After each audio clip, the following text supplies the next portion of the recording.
Cette semaine, c'est le retour de la meilleure des compétitions européennes de l'histoire. Je parle bien sûr de la Conference League. Mais alors, qui va aller jusqu'en huitième de finale de Conference League? C'est ce que nous allons essayer de prédire. Ensuite, on a ma rencontre préférée, c'est la rencontre entre les Shamrock Rovers et le Molde FK.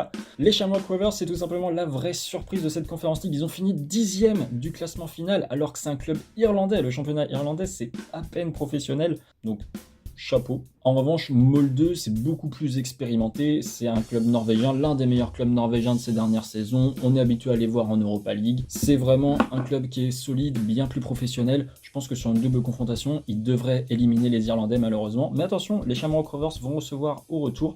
Et en vrai, peut-être qu'ils ont la chance de leur côté.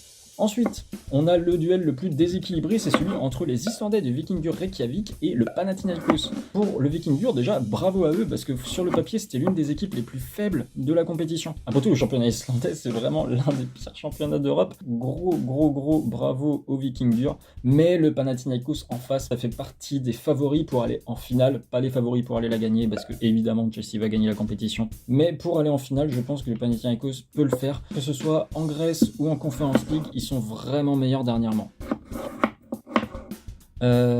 Ensuite, nous avons les deux gros chocs de ces barrages de Conference League. Tenez-vous bien, la rencontre entre le FC Copenhague et Heidenheim.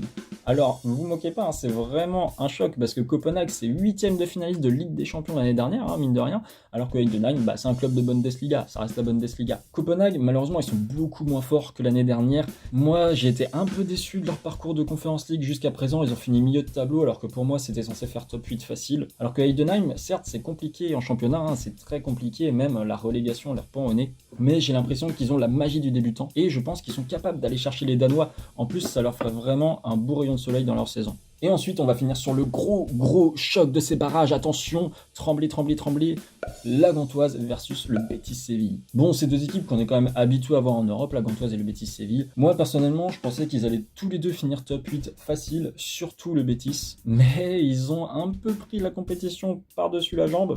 Est-ce que c'est une vraie expression? Je ne sais pas.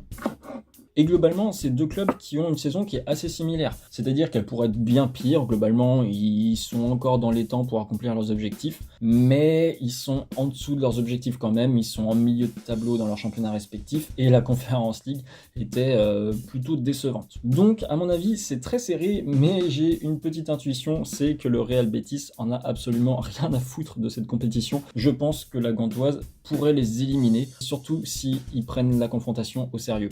Donc voilà, c'est peut-être une petite surprise, mais je pars sur les Belges de la Gantoise. La Gantoise, Gand, très belle ville d'ailleurs.